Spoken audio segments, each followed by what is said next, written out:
Olá, sejam todos muito bem-vindos a mais um podcast da ARP. Tô de volta, hein? Tô de volta.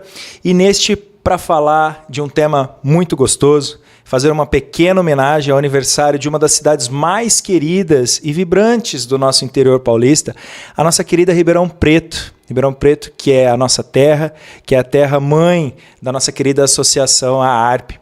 E hoje nós vamos embarcar numa viagem no tempo para entender as origens, os grandes marcos e curiosidades que moldaram essa cidade tão rica em história, cultura e personalidade. E para me acompanhar hoje nessa jornada, eu tenho o prazer de receber um grande especialista na história local. Ele é professor, é historiador, o José Antônio Correia Lages, o querido professor Lages, que é natural lá de Corvelo, Minas Gerais, chegou aqui em Ribeirão Preto em 1988, foi vereador, é professor aposentado e atualmente é consultor técnico legislativo da Câmara Legislativa do Distrito Federal.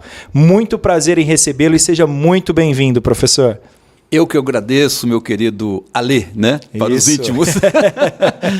É uma honra, é uma alegria enorme estar aqui no podcast da ARP, né? Comemorando junto com você e com os nossos ouvintes, né? Os 169 anos de Ribeirão Preto. É isso aí, de muita história, né, professor? Sim, sem dúvida. E, professor, para começar a contar um pouquinho, eu sempre brinco que eu gosto de ir lá no começo. Eu gosto de começar pelo começo. Isso é bom. Como é que tudo começou, professor? Como é que de fato nasce Ribeirão Preto? Quem são os primeiros protagonistas dessa história? E eu soube também que existe alguma coisa aí relacionada ao dia, de fato, do aniversário de fundação da cidade, né? Existe aí uma divergênciazinha? Conta pra gente essa história. Olha, veja só, hoje é muito comum até a gente, né, começando pelo começo, como você colocou, dizer que os primeiros moradores, os primeiros que vivenciaram, né, essa natureza tão grandiosa, tão esplendorosa, né, de todo o interior brasileiro, são os povos originários. A gente não pode esquecer deles, né?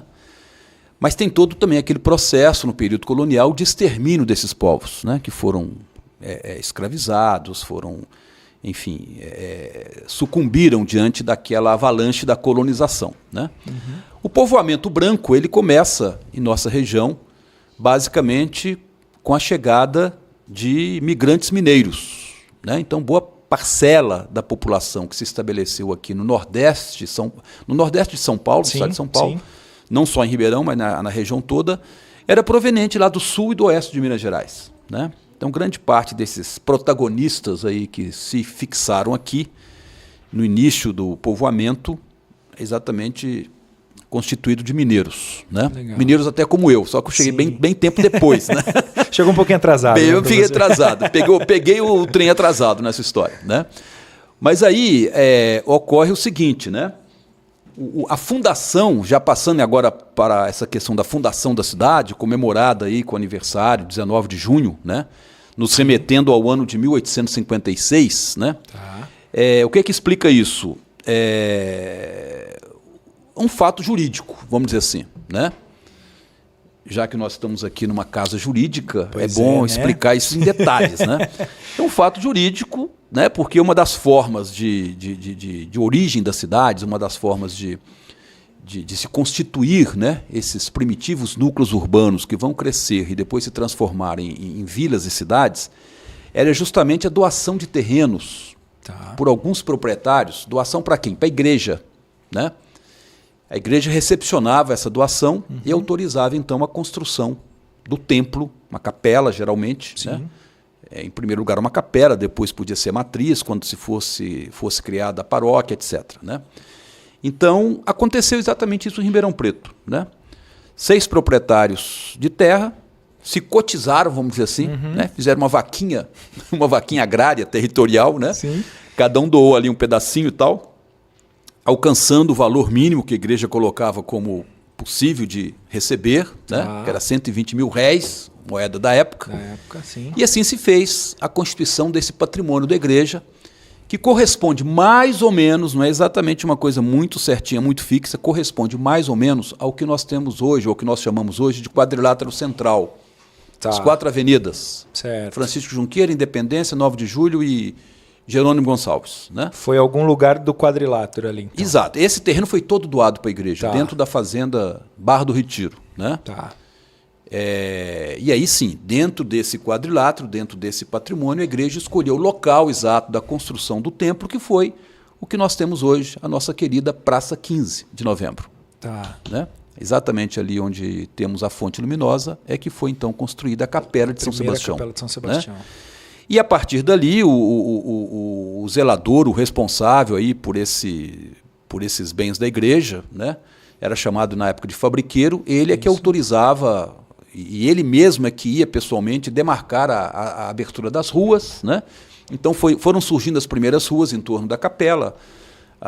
Com certeza então foi a General Osório, que é o Calçadão, Sim. a Duque de Caxias, a Tibiriçá, a Visconde Uma, a Álvares Cabral, enfim, todas as ruas do quadrilátero foram, né, as primeiras ruas foram sendo criadas ali.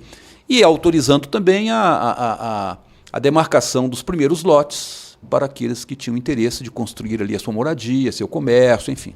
Tá, né? Começou daí. Então, basicamente, é esse aí a questão. Agora, a polêmica, né? Você falou da polêmica já. Polêmica, né? Eu já adiantando a polêmica, já contei o spoiler. E aí isso nos remete a uma discussão, né, do que significa fundação, afinal de contas. Sim. Né?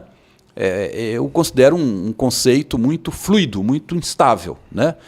Porque fundação pode ser dessa forma como nós explicamos aqui no Castro de Ribeirão Preto, mas Sim. pode ser de diversas outras formas. Sim. Por exemplo, o primeiro que chegou e construiu uma casa, e aqui nesse lugar, né, desenvolveu-se mais tarde ali um povoado, um arraial, um vilarejo, é o fundador também. Com né? certeza. Teve outros casos assim de fundações oficiais, quando o próprio governo, por interesse econômico, militar, de segurança, determina a fundação. Fazia-se a fundação daquela localidade, sim, daquela cidade. Como aconteceu, por exemplo, com Salvador, na Bahia. Sim, né? Foi o rei de Portugal, determinou que o Tomé de Sousa, primeiro governador-geral, fundasse a cidade de Salvador.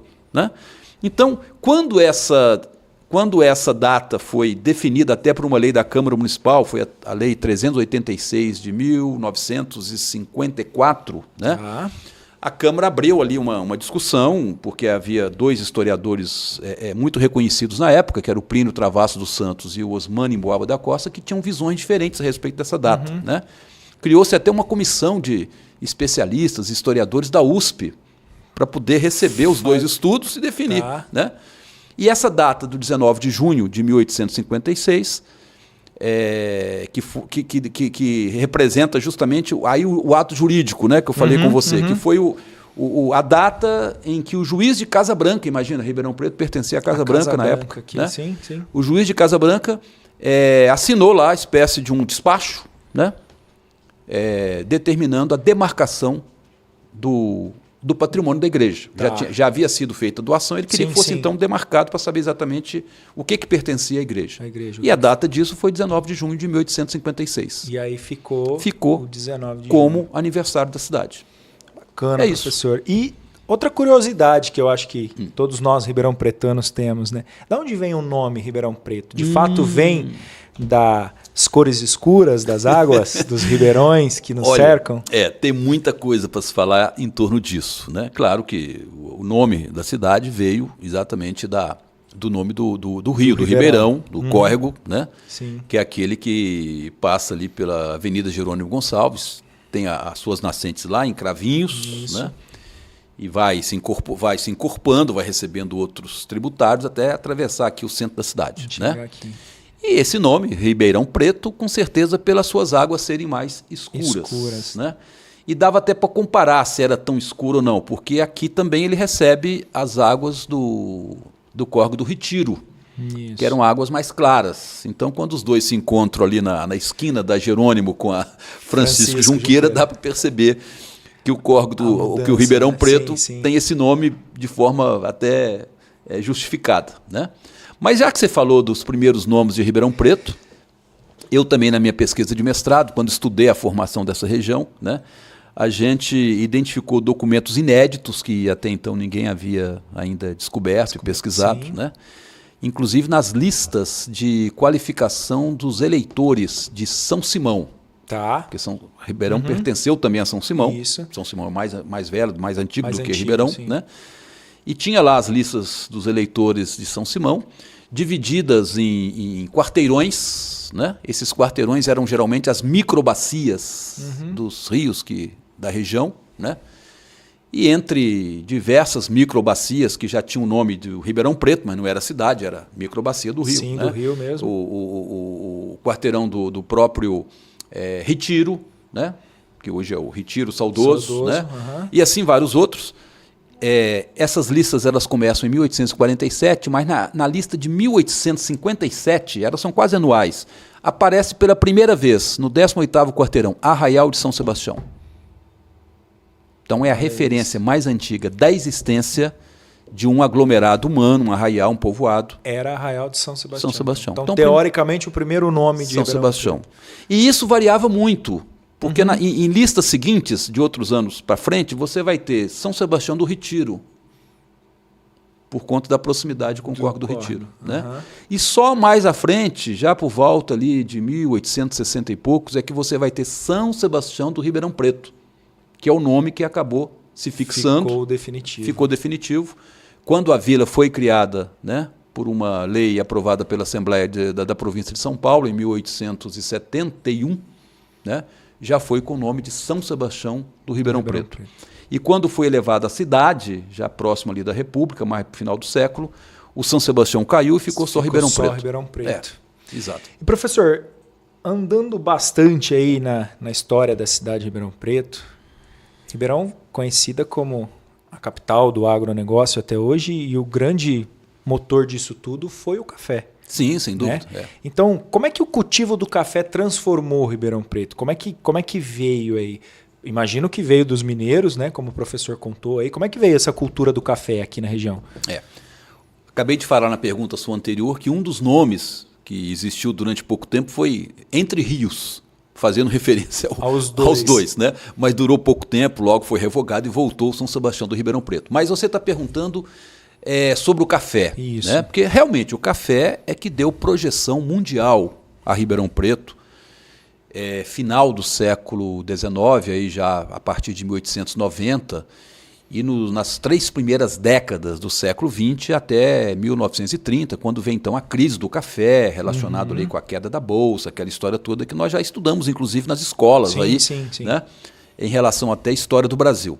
Mas veja, com relação ao café, né? Você falou dos mineiros. Sim, os mineiros, em grande medida, vieram trabalhar nessas fazendas. Né? Você tem referências documentais, históricas a respeito disso.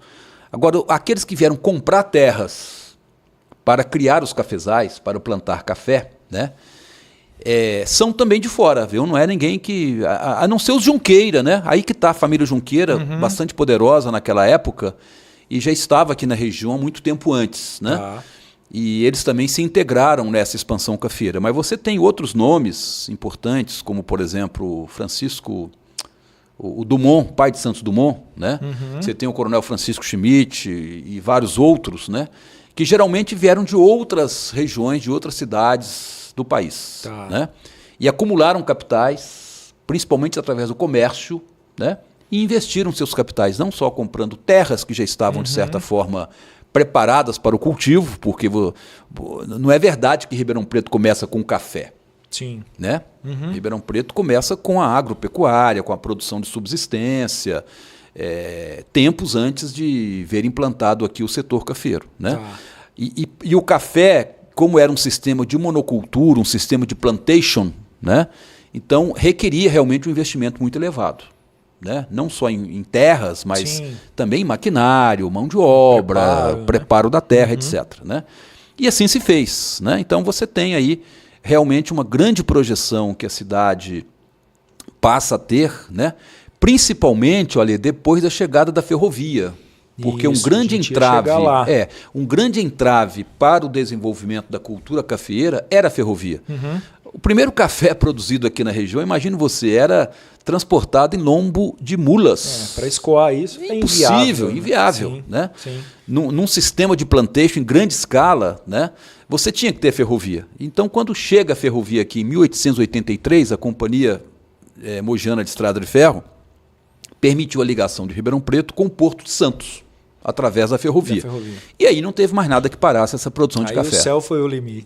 Pois é. E aí a gente pode dizer que Ribeirão se tornou aí uma das cidades mais ricas do país. A época, hoje a gente sabe que a cidade tem um PIB grande, mas a época lá foi uma das mais ricas do país. Sim, sem dúvida. Sem dúvida, Ribeirão Preto, né, além dessa projeção de nome, você tem aí uma riqueza enorme, né, produzida na região através do café.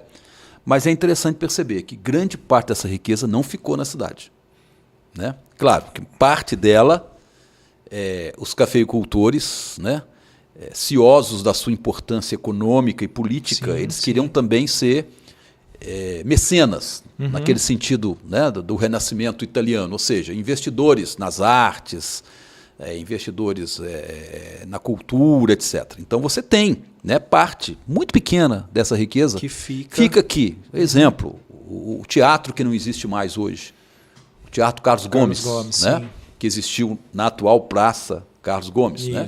Aquilo foi investimento direto dos cafeicultores, tendo à frente o Coronel Francisco Schmidt. Né?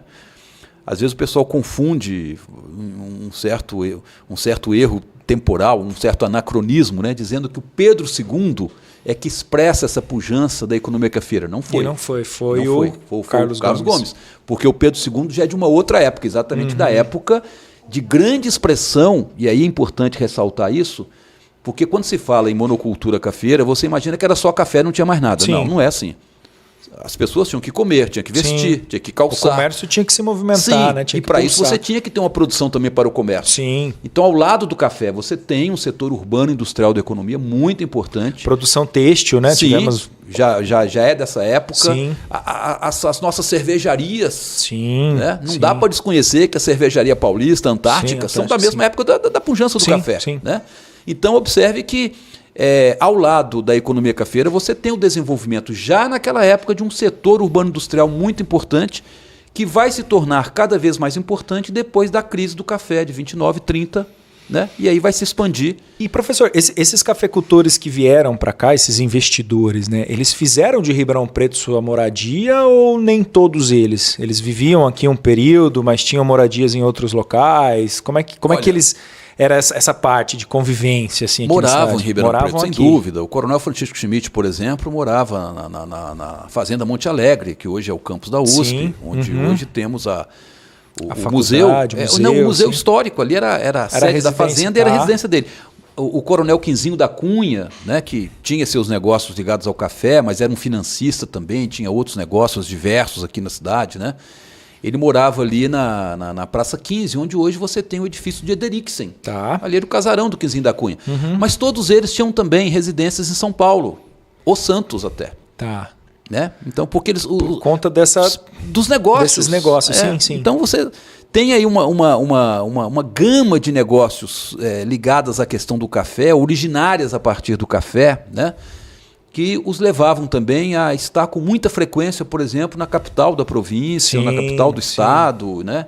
E às vezes até em Santos, porque Santos, como grande polo exportador, eles tinham, né, que ver de perto o que estava acontecendo com seus negócios. Mas faziam de Ribeirão Preto a sua moradia, a sua residência. Sem dúvida, estavam sempre aqui.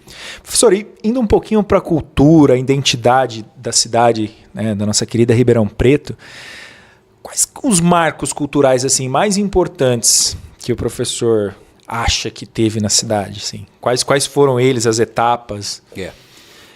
Ale, é o seguinte, a gente tem que também tomar cuidado com o próprio conceito de cultura, né? Porque, veja, você tem assim, tem uma versão aí, né, de que tudo que a humanidade produz é cultura. Sim. Né? É um conceito amplo, amplíssimo aí de cultura, né? Tem até a polêmica, né, que cultura não é arte não é cultura. Né? O nosso maestro aqui da USP, né, o Rubem Ricciardi, gosta muito de polemizar em cima dessa questão. Né? E com certa razão, Sim. Ele tem certa razão, né, de levantar essa polêmica toda, né, inclusive atualmente, né, não é só uma questão histórica, uma questão atual. Sim. Eu costumo dizer o seguinte, que a nossa cultura...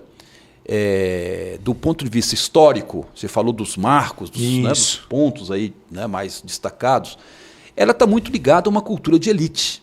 Tá. Né? Então, veja, você tem a cultura financiada, patrocinada, né, pelos grandes cafeicultores. Sim. Então você coloca o próprio exemplo que eu dei aqui do teatro Carlos Gomes, né? E mesmo do Teatro Pedro II, que vai ser construído até por um investimento direto da Companhia Paulista de Cerveja. Quer dizer, você tem a sigla CP, Cervejaria Paulista, implantada nas pilastras, né? do teatro e dentro do teatro também. Né? Ao lado ali do palco e tudo mais. Ora, mas não era só a elite que produzia cultura, acho que você tem que ressaltar. Então, com toda certeza. E a dificuldade, muitas vezes, é que os grupos chamados subalternos, então, escravizados, por exemplo, um mito de que Ribeirão Preto não teve escravos e tudo começou com os imigrantes. Não, não é verdade. Você tem trabalho escravizado, né? Nas primeiras fazendas de café, inclusive, os primeiros cafeicultores. Né? Tá. Aí já por 1870, 1880, ainda tinha escravos aqui em grande escala, em grande quantidade, trabalhando nas fazendas de café. Depois, sim, com a abolição, eles foram substituídos pelos imigrantes, italianos principalmente. Né? Mas veja, eles também produziram cultura. Os próprios italianos que vieram, como colonos, se implantaram aqui na região, né? Também produziram cultura. Né? Vieram depois dos japoneses no século XX, enfim. Então, é interessante destacar esses pontos, né? Que você tem esses marcos, mas esses marcos são muito representativos de uma cultura de elite. Citamos o caso dos dois teatros. Dos dois, sim. Que talvez sejam os mais representativos, sim. Né? Hoje se fala até que nosso cartão postal é o Quarteirão Paulista. Isso. Né? Que além do teatro, você tem o Palace, né? E o Edifício Meira Júnior, onde tem aí o Pinguim hoje. Que é a marca registrada de Ribeirão Preto. Você sabe que em qualquer lugar que você vai no Brasil, a primeira pergunta que se faz é essa, né? Aí o Pinguim. Exatamente. Você vai muito no Pinguim? Eu acho que conhecem mais o Pinguim os de fora do que os próprios de dentro. Eu costumo dizer, porque é muito frequentado até mais pelos turistas. Mais pelos turistas. As pessoas às vezes me questionam se eu vou muito, eu falo mais levar as pessoas do que de fato aproveitar lá. Né? E professor, como é que aí o senhor destacou bem, né? Os imigrantes entram nessa construção da identidade de Ribeirão Preto através também da cultura, né? Os italianos trazem as culturas deles, os próprios escravizados da época traziam, né, a cultura deles ali e foi dando características e foi moldando o que hoje é Ribeirão Preto. Né? E aí eu costumo destacar exatamente isso que você está falando, a diversidade. Isso. E diversidade sempre é bom, viu, Alê? Às vezes a gente lida com alguns setores, talvez, da sociedade mais conservadores, que tem um certo receio da diversidade. Né? Quanto mais diversa a sociedade, melhor. Você já pensou se tudo fosse igualzinho? Se tudo fosse amarelo? Muito chato. Ia ser chato demais, né? Então, Ribeirão Preto tem essa riqueza. Isso é uma riqueza, cara, não é pobreza. É uma riqueza enorme. Com certeza. Né? Você ter aí uma sociedade, você ter uma história, você ter uma cultura tão diversa, tão ampla, tão aberta, né? O importante é a gente saber lidar com isso, saber respeitar a diferença, saber que todo mundo deu a sua contribuição, né? E abrir caminho para que realmente essa diversidade possa trazer, inclusive, até economia para a cidade. Hoje se fala tanto em economia criativa. Olha, a economia criativa se baseia na diversidade. Exatamente. Né? Exatamente. Professor, um tema polêmico e legal aqui agora. Eu sei de algumas, tá? Mas eu quero que o professor conte outras. Alguma curiosidade ou alguma lenda urbana que marcou a cidade de Ribeirão Preto, que marcou a história de Ribeirão Preto? Eu vou citar uma delas, que é o famoso duto que vinha da fábrica até as torneiras do Pinguim, né? O duto lá da Paulista. Isso, que vinha lá da cervejaria passava por baixo de tudo, do rio e tudo, subia aqui, né? E desaguava ali nas torneiras do Pinguim, né? Existe mais alguma? Tem. Veja, você tem ali, envolvendo o próprio Quarteirão Paulista, já que você falou dos dutos de cerveja, no próprio Quarteirão Paulista você tem outros, né? Por exemplo, um túnel, olha só, cara, um túnel que ligava o teatro ao hotel. Ao Palace, né? Palace. Esse eu também já tinha ouvido. Olha só. Pô, mas por que esse túnel? Esse é um túnel que ficava fechado, que só de vez em quando era usado. Quem usava, Quem né? usava? Para que usava? Né? Então, observem que você tem, nas três primeiras décadas do século XX, você tem uma Ribeirão Preto muito da noite. Né? Então, era uma cidade E isso é a própria expressão cultural da época, né? Sim. Você tem uma cidade que tinha muitos teatros, né? Você tinha uma cidade que tinha muitos cabarés, né? Então, por exemplo, François Cassoulet, que era um francês que era o rei da noite, como se dizia, porque ele, né, foi o mantenedor, foi o empresário aí de grande parte dessas casas noturnas e outras coisas, né? Ele tinha o famoso Cassino Antártica, então os cassinos também, né? Então essa questão do túnel aí faz parte desse conjunto aí de lendas urbanas, como você está falando, né?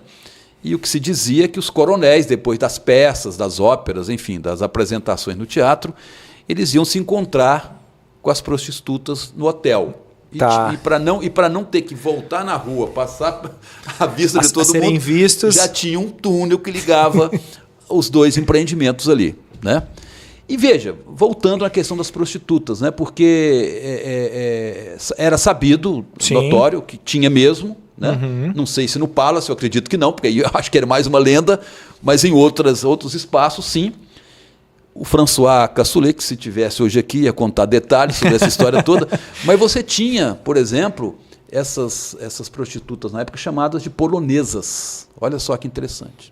Polonesas era um apelido meio pejorativo, né? Porque eram vindas da Polônia, mas a grande parte delas vindas da França mesmo, né? Eram europeias, chegavam aí e tal. E, cara, tinha até festa para recepcioná-las aqui na cidade. Com banda de música, foguetório e tudo mais que fosse possível. Era de praxe da cidade. Era de praxe, uma grande festa quando elas chegavam. Quando chegava uma turma nova. Uma leva nova aí de dançarinas. Eram dançarinas, geralmente, mas, né? Eram dançarinas nos cassinos, nos teatros. Mas, se apresentavam muito ali no teatro. Mas já tinha fazia também essa questão. Aí tá vendo mais uma lenda, né? E outras, né? Outras que às vezes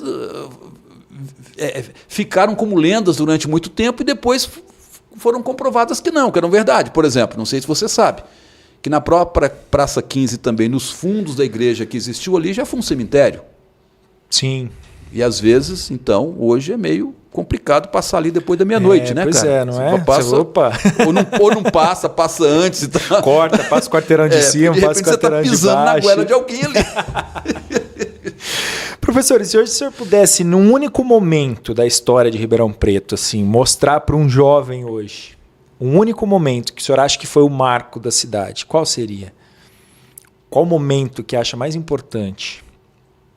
Difícil, né? Compliquei. Tem muitos momentos. Confesso que compliquei. E muitos espaços, né?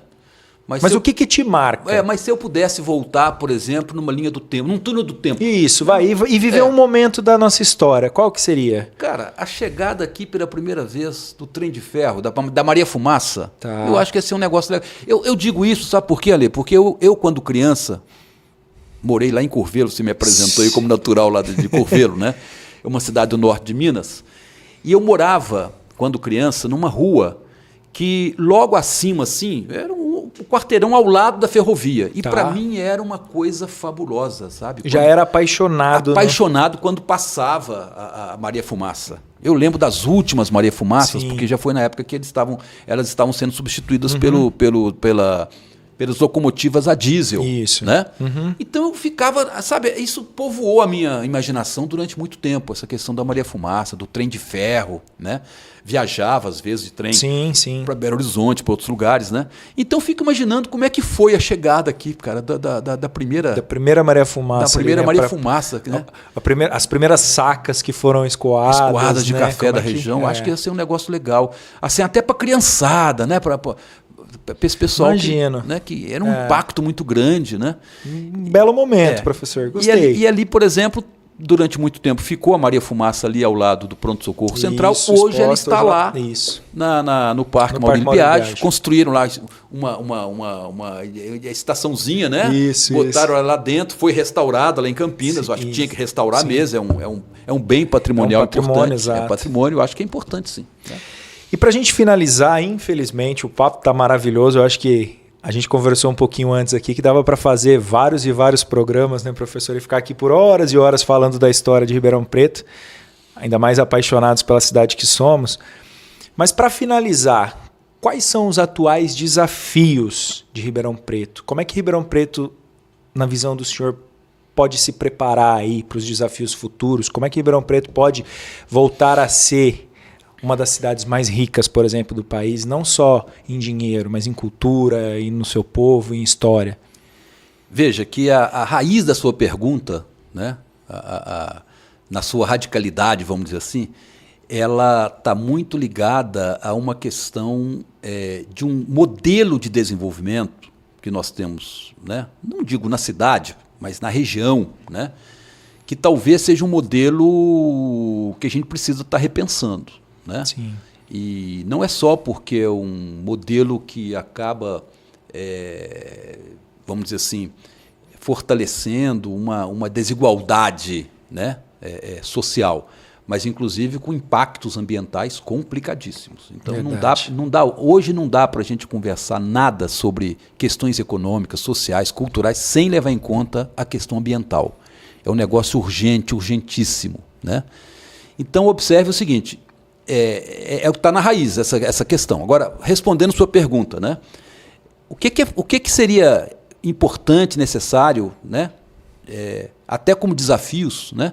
Para a gente superar isso e ter realmente uma sociedade, né, diríamos assim, culturalmente, socialmente, né, mais equilibrada. Eu acho que aí está faltando um equilíbrio, sim, né, sim, entre esses diversos pontos aí. Olha, eu como professor aposentado que sou, sempre achei que a educação é uma via, um instrumento, é uma ferramenta indispensável para qualquer tipo de progresso. Seja o progresso econômico, social, cultural, etc. Né? Então, eu acho que na educação a gente precisa estar melhorando muito. Né? Sim. Eu acho que a gente precisa ter uma administração municipal mais afinada, vamos dizer assim, com as necessidades mais urgentes da população. Eu, às vezes, né, eu sei que boa parte da população hoje tem uma visão muito negativa da política, né? Exatamente por conta de que você tem um modelo político também que acaba prevalecendo, perdurando, né? Que, na verdade, não discute essa questão que a gente está colocando aqui. Sim. Afinal, do ponto de vista da cultura, por exemplo, né? A gente tem a identidade. Ribeirão Preto precisa ter uma identidade. Já tem a questão do café, já tem toda a sua história pregressa, vamos dizer assim. Né? Mas eu acho que precisa estar aprofundando essa discussão, conhecendo melhor, né? Porque essa identidade nos leva a esse sentimento de pertença a uma comunidade, a uma cidade, a uma região. Né? Isso é muito importante até para que a gente possa estar formando melhores cidadãos. Com certeza. Né? Pessoas mais preparadas, não só para o trabalho, mas para a convivência humana, para a solidariedade, para a abertura, para o diálogo. Eu acho que falta muito isso ainda. A gente precisa dar passos muito ainda firmes nessa direção. Nessa direção. Legal. Ribeirão Preto formou... agora a parte jurídica, né? Vários juristas sensacionais. Nós temos exemplos dos nossos fundadores da nossa querida associação, que são nomes extraordinários, que fizeram parte também, assim como a ARP faz parte da história da cidade de Ribeirão Preto. A ARP está aqui há 56 anos em Ribeirão Preto, vai fazer 56, né? Foi fundada em 1970, então é parte importante. Ajudou a construir essa identidade, essa cidade maravilhosa que é Ribeirão Preto hoje.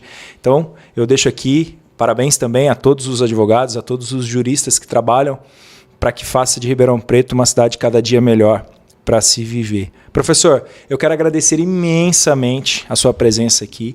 Como eu disse, a gente poderia passar horas e horas discutindo e contando histórias e vendo histórias da nossa cidade. Então, muito obrigado por de pronto aceitar o convite da ARP, por fazer essa singela homenagem da ARP para a cidade de Ribeirão Preto e para contar um pouquinho para os nossos espectadores aí como é que começou, como é que fundou, como é que foi Ribeirão Preto. Então, agradeço muito a sua presença. Eu que agradeço, Alê. Sempre à disposição de vocês, né?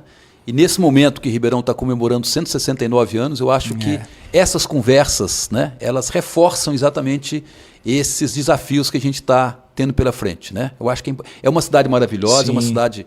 Eu não sou nascido aqui, mas por adoção eu já sou ribeirão pretano. Né? Aqui constituí família, aqui terminei meus estudos, aqui exerci minha profissão de professor. Né? Então, Ribeirão Preto tem tudo para ser uma ótima cidade, uma cidade muito aberta, muito, né, solidária, e todo esforço é possível e é necessário para isso. Com certeza. Eu sou um filho da terra e sou apaixonado por isso aqui. Ribeirão Preto, para mim, de todos os lugares que eu conheço, nenhum superou. Eu quero agradecer também ao César Caparelli, que está na técnica aqui com a gente, e a você que nos acompanhou até agora. Mandar um abraço e um beijo. Até o próximo programa. E parabéns, Ribeirão Preto, pelos 169 anos de história.